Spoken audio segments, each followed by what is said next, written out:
Hello mga kalonger. Magandang hapon po mga kalonger. So ang topic po natin ngayon na pag-uusapan natin about sa Paramitsu mga kalonger. Dahil madalas po tinatamaan tayo ng mga ganyang klaseng sakit.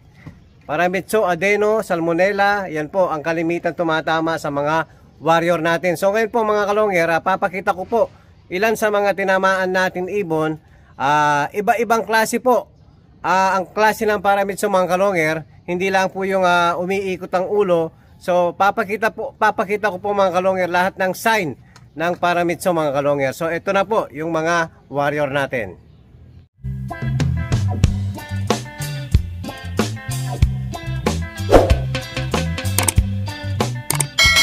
Hello mga kalonger. So ito po papakita natin yung tatlong naka-combine natin.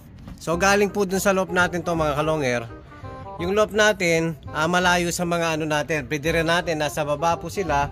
So, kahit tamaan yung sa loop natin, malayo pong tatamaan yung mga ano natin, sa stock natin dahil nga malayo. Importante po, dapat talaga hiwalay yung mga breeder natin, mga stock natin, sa loop natin. Kung meron po tayong space. Ay, yung iba naman po, siyempre, hindi natin maiiwasan na kakaunti lang po yung space. So halos po magkatabi-tabi po yung ano nila. So mas madali pong mahawa pag ganon. Sa atin po mga kalonger, kahit tinamaan yung mga flyer natin, so malayo po yung mga breeder natin tsaka mga stock natin. So hindi po sila tatamaan mga kalonger. So ito po yung papakita natin. Kagaya nito, tahimik siya. Pero pag gumalaw po siya, binigyan natin ng pagkain. Ayan, pagkakain yan, doon makikita yung baliling niya. So ang umpisa po ng sign ng iba-ibang sign ng Paramitsu mga kalonger, umpisa minsan adeno, salmonella, yan halos po magkadikit-dikit yan. Pag nagka-adeno, parang susunod na yung Paramitsu mga kalonger. So unang sign po, makikita yung ibon nyo. Pag pinakain muna natin, siyempre, yung dati natin pinapakain, halimbawa, isang takal, tapos biglang hindi nila inubos, so meron hindi tutuka mga kalonger. So, hulin nyo na po yun, titignan nyo kung natunawan ba o hindi, tapos kung maganda ba yung katawan. So, makikita nyo parang inaantok yung ibon natin, yung mata niya, parang inaantok po mga kalonger. Kagaya nito, ayan, isa sa sign ng Paramitsu mga kalonger. Linagay natin yan dyan, maayos po yung paa. So ang nangyari ngayon mga kalonger, ayan po, na-paralyze yung isang paa.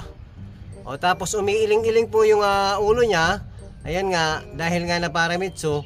Tapos number 1, tinamaan yung paa niya mga kalonger. So basta kumakain yung ibon natin, so gagaling po yan. Meron naman na parang napakalakas na COVID. Kagaya dun sa, halimbawa nakita nyo ngayon, hindi na kumain, tapos dumiretso na yung liig. Iko-combine mo ngayon, kinabukasan po, mamamatay ng ibon. Yun ang napakalakas na virus na tatama sa atin mga kalonger. So meron tayong mga nangyaring mga ganyan ngayon.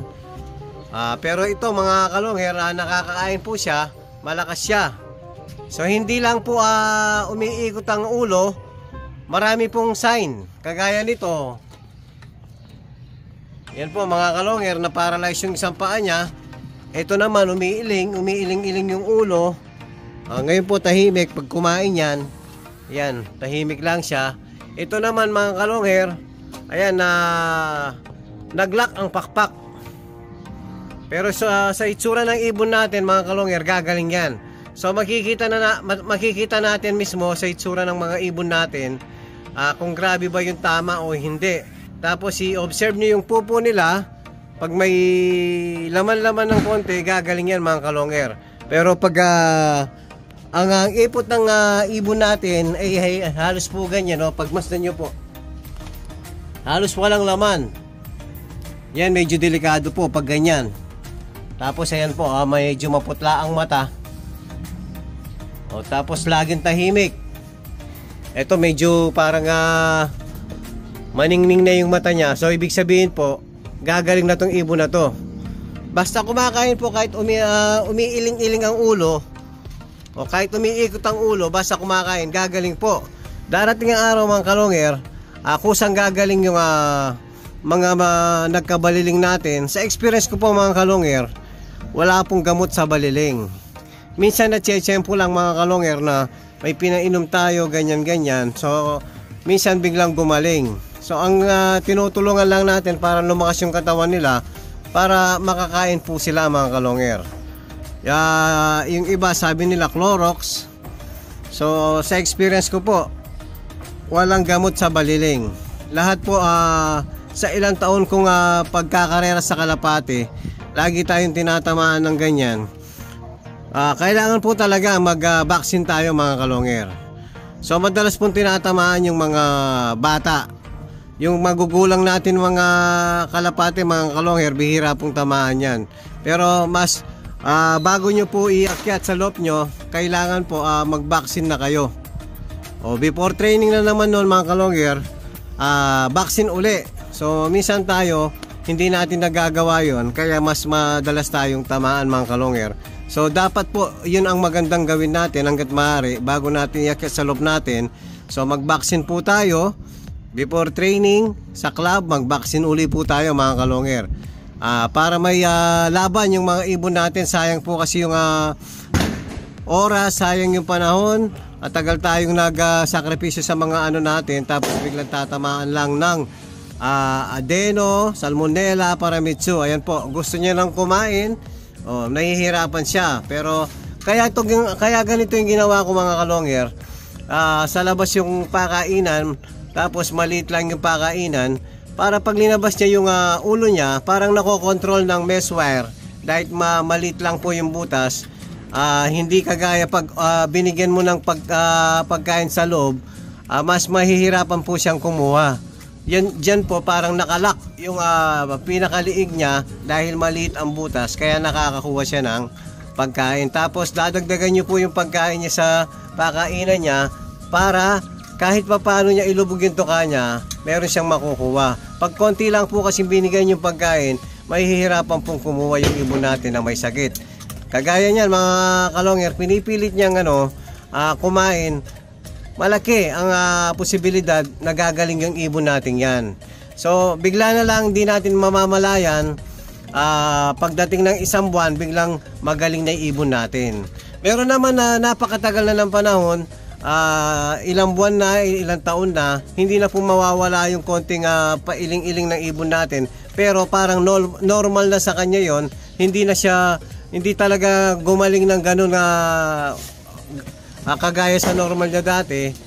Pero hindi na po manghahawa yon. Sa experience ko mga kalongger, malakas manghawa ang paramitsu yung first week hanggang 2 weeks po na tama ng paramitsu. Pero after nung mga isang buwan na mga kalongger, kahit isama mo pa sa madami, hindi na po manghahawa.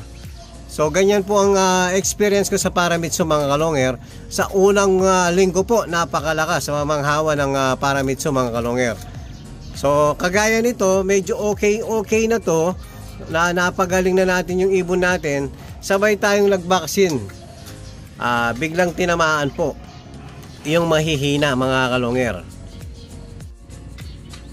Ayan mga kalongger, pinipilit niya talagang kumain kahit nahihirapan siya.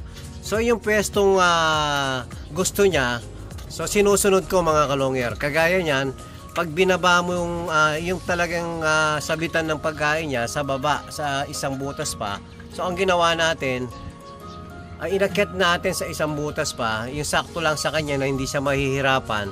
So kagaya ngayon mga kalongger, nakakakuha po siya ng pagkain, nakakakain po siya mga kalongger. So ang ginawa ko mga kalongger, nag-vaccine tayo ng yun nga, yung kill vaccine ang tinatawag natin. So yung mga mahihina po, ayan ang nangyari. Tatamaan talaga sila, yung mahihina ang katawan. So ang ginawa ko ngayon, siyempre noon at hanggang ngayon mga kalongger, yung pinanggagamot ko itong Terramycin pa rin. Ito pa rin ang ginagamit ko mga kalongger. So ito talaga ang pang-emergency ko. Meron talagang pagsadyang napakalakas ang tama mga kalongger. Kahit anong igamot natin, kahit ito pang Terramycin na napakabisa, minsan po immune na ibon natin hindi na po tumatalab. Pero yan lang po, ito talagang Terramycin ang ginagamit ko mga kalonger. Ayan, tulad nito, in-inject ko bago ko linagay uli rito, in-inject ko uli sila ng Terramycin. So ayan, nakakakain na siya. So possible nagagaling tong ibon natin to. Yun, sure nagagaling yun mga kalonger. Kaya lang ang naglock niyang pakpak, so matagal-tagal po yan. Pag bago ko ibabalik sa loob ko to, titignan ko muna yung pupo pag matigas na po. So ibabalik ko na sa loob ko, pero hindi siya makakalipad. So unti-unti po, hindi natin mamamalayan, hanggang isang buwan bigla na lang nagagalaw niya yung pakpak niya hanggang makakalipad na po siya. So meron na rin tayong linaban na ganyan, galing sa sakit na ganyan. Naglock, 3 po yun, naglock ang mga pakpak. Nakapag dulo pa yung dalawa mga kalonger. Pero matagal po, hindi po sila, bawa naka young bird sila, siyempre nga malapit na yung training, mahirap na silang makahabol. So ang mangyayari, maghihintay na lang po tayo, ilalaban na lang natin sa mga old bird na category mga kalonger. Pero importante, gumaling yung ibon natin. Yun mga kalonger, yun. Kahit naglock, eto po, nakababa yung pakpak, makikita nyo. Hindi niya maigalaw yung isa niyang pakpak. Ayan o. Yan, nakababa po isang pakpak niya. O, tapos nanginginig-ginig. Yun, isang sign pa yun mga kalonger. Makikita nyo yung mga pakpak nila. Ayan, makikita nyo po. Nanginginig-ginig yung pakpak nila. O, pag araw-araw po nakikita nyo, parang giniginaw yung kalapati natin. So, isa po sa sign ng Paramitsu yun mga kalonger.